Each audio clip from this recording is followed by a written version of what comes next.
अस्सलाम वालेकुम। सियासी एतबार से बड़ी ही हैरान कुन खबरें आ रही हैं।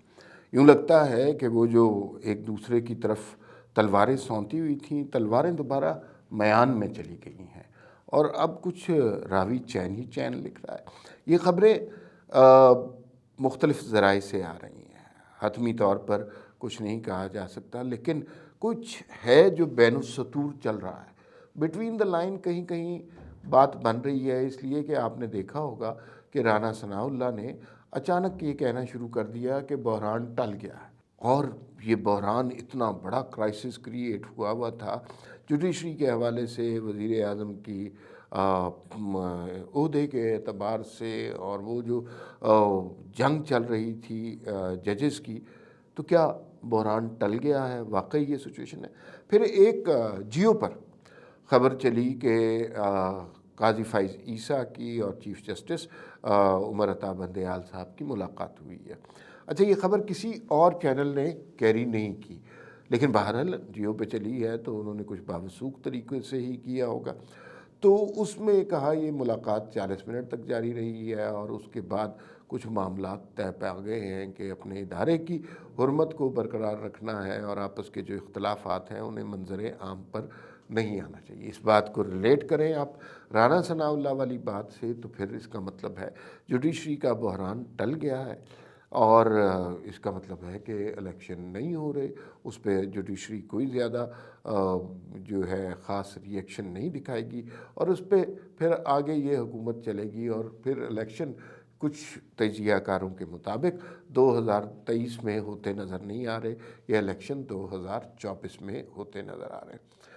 इसी दौरान एक ख़बर आ रही है जो अभी ज़राए से है, मैं उसे कंफर्म नहीं कर सकता, कि हुकूमत के एक बहुत अहम वज़ीर, बहुत ही अहम वज़ीर और प्रॉब्ली सबसे अहम वज़ीर, उनका या तो पोर्टफोलियो चेंज हो रहा है या उनको फ़ारिग किया जा रहा है।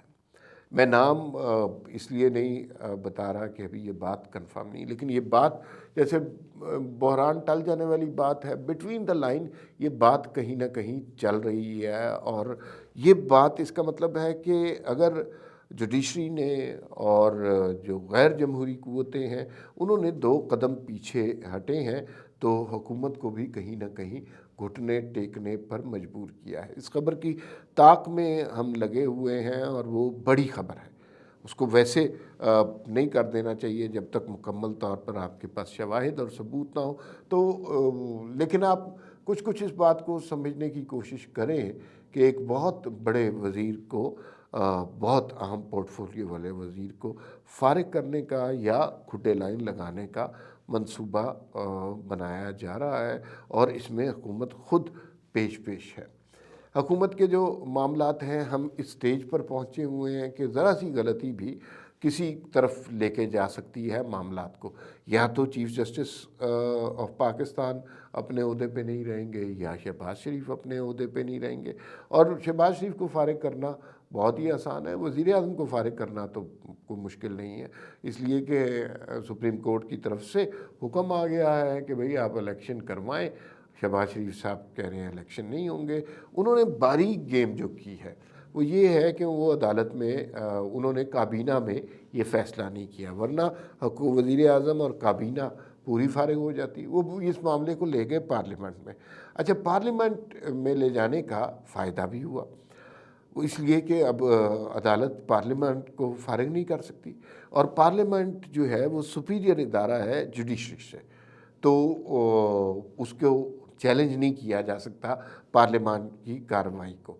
तो वो बड़ी बचत की उन्होंने और उन्होंने पार्लियामेंट से ये कहलवा दिया कि भाई हमारे पास पैसे नहीं हैं, और जो है ना वो ताने देने पे आ गए कि भाई ये पैसे तो हैं कोई नहीं, ऊपर से 21 अरब रुपया इलेक्शन का कहाँ से आए, और ये कायमा कमेटी के सपोर्ट कर दिया गया, वहाँ से ये बात मंजूर शंसूर हो गई है। तो ये सूरत हाल चल रही है, लेकिन जो अच्छी सूरत हाल है कि सब कुछ ठीक हो गया, ये माजी में भी कई दफ़ा हुआ है और हुकूमत ने जी भर के धोखे खाए हैं। कोई पहली दफ़ा नहीं हुआ, पहले भी कई दफ़ा यूँ लगा کہ جیسے جوڈیشری کے ساتھ معاملات اس نہج پر پہنچ گئے ہیں کہ اب آریا پار ہوگا، اب گھمسان کا رن پڑ چکا ہے، اب کوئی نہیں بچے گا، نہ وزیر بچے گا، نہ وزارت عظمیٰ بچے گی۔ اور اس کے بعد پھر اچانک خبریں آنا شروع ہوئیں کہ معاملات ٹھیک ہو گئے ہیں، نہیں صلح صفائی ہو گئی ہے، پکے دوست بن گئے ہیں، کٹی ختم ہو گئی ہے۔ یہ معاملہ پہلے کب ہوا تھا؟ آپ کو یاد ہوگا کہ جب کچھ نئے ججز کو سپریم کورٹ میں تعینات کرنا تھا، اس کے اوپر بڑا شدید آئینی بحران اور قانونی بحران پیدا ہو گیا تھا۔ جسٹس قاضی فائز عیسیٰ نہیں لانے دینا چاہ رہے تھے نئے ججز کو، لیکن وہ پھر حکومت نے وہ بات مان لی۔ آج تک بہت سے لوگ سمجھتے ہیں کہ حکومت کی یہ بہت بڑی غلطی تھی، احمقانہ غلطی تھی، اس لیے کہ وہ جو ججز اب نئے تعینات ہو گئے ہیں، نہ انہیں کوئی ہلا سکتا ہے نہ ہٹا سکتا ہے، وہ جناب پھر آ کر اپنی منمانی کریں گے، اور ابھی نہیں کریں گے۔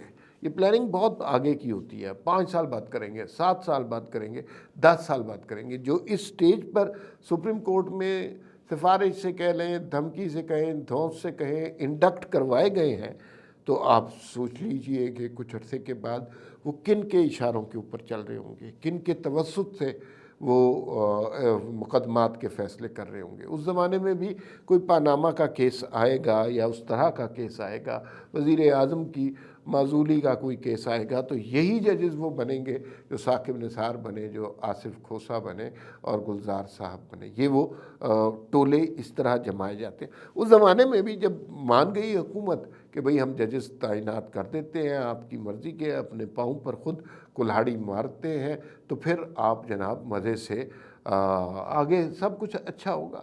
تو اچانک ہی راوی سکھ چین لکھنے لگ گیا اور ہنسی خوشی سارے زندہ رہنے لگ گئے۔ لیکن یہ جو ہے اس طرح کی خوشیاں حکومتوں کی سطح پر بڑی وقتی ہوتی ہیں، یہ لانگ ٹرم نہیں ہوتے۔ آپ نے دیکھا کہ وہ ایک بات مان لی ہے تو اب پھر خوشی کا پھر اس کے بعد کتنا بڑا عدالتی بحران کریٹ ہو گیا اور کتنا کرائسس آ گیا۔ تو اب جو سچویشن بن رہی ہے اس میں بھی یوں لگ رہا ہے کہ یہ جو وقتی طور پر رانا ثناء اللہ نعرے لگا رہے ہیں کہ یہ جو بحران ٹل گیا، تو بحران وقتی طور پر یہ چند دنوں کے لیے ٹلا ہے۔ تھوڑے دنوں کے بعد پھر ایک اور بحران اٹھائے گا، سر اٹھائے گا، پھر ایک اور فتنہ ہمیں نظر آئے گا۔ لیکن ایک بڑی دلچسپ بات ہو رہی ہے کہ اس ایکویشن میں سے آہستہ سے آہستہ عمران خان کا نام کم ہونا شروع ہو گیا، یعنی ان کی طرف سے سیاسی جماعتیں بھی نیوٹرل ہونا شروع ہو گئی ہیں۔ نہ ان کی گرفتاری کے لیے اب شور مچایا جا رہا ہے، نہ ان کی کرپشن کے قصے گھڑے جا رہے ہیں، نہ ان کو جو ہے ایسے بتایا جا رہا ہے کہ وہ سب سے بڑا فتنہ ہے۔ اب حکومت اپنے معاملات میں پڑ گئی ہے۔ عمران خان کے خلاف جس شد و مد سے انہیں کیمپین کرنی چاہیے تھی، وہ کیمپین اب بھول گئے ہوئے ہیں، اب یہ اور کاموں میں لگ گئے ہیں، اور عمران خان کی طرف سے بھی وہ معاملات اب ٹھنڈے ہونا شروع ہو گئے ہیں۔ کچھ لوگوں کی طرف سے یہ کہا جا رہا ہے کہ مذاکرات کی ٹیبل پر بیٹھنے کے لیے تیار کر لیا گیا ہے، اور خرم دستگیر صاحب نے یہ بات کی کہ ہم عمران خان صاحب کے ساتھ مذاکرات کرنے کو تیار ہیں۔ اس کے علاوہ جو سابق صدر آصف زرداری نے جب تقریر کی جس میں قاضی فائز عیسیٰ بھی موجود تھے پارلیمنٹ میں، اس نے بھی کہا کہ ہم شہباز مذاکرات کی میز پر بیٹھنا چاہیے اور شہباز شریف کو مذاکرات کرنے چاہیے، لیکن انہوں نے ساتھ ساتھ یہ بھی کہا کہ یہ وزیر اعظم ہے، ان کا عہدہ حتمی ہے۔ خیر ہماری سوسائٹی میں اتنا کوئی حتمی بھی نہیں ہے، تو اپوزیشن کو ان کے پاس آنا چاہیے اور مذاکرات کرنے چاہیے۔ یہ نئی ڈیولپمنٹ ہے۔ اس کا مطلب ہے کسی سٹیج پر عمران خان سیاسی قوتوں کے ساتھ بیٹھیں گے، جو کہ سیاسی قوتوں کو تو سوٹ کرتا ہے، باقی عمران خان کو سوٹ نہیں کرتا۔ عمران خان کا تو سارا بیانیہ ہی اس بات پر ہے کہ جناب یہ باقی سارے چور ڈاکو ہیں، اگر ان چور ڈاکوؤں کے ساتھ وہ بیٹھ گئے اور مذاکرات کرنے لگ گئے تو ان کی سیاست کو بہت شدید نقصان پہنچے گا۔ لیکن دیکھتے ہیں آنے والے دن اہم ہیں، اس میں کیا ہوتا ہے۔ فی الوقت اتنا ہی، پھر ملاقات ہوگی۔ اللہ حافظ۔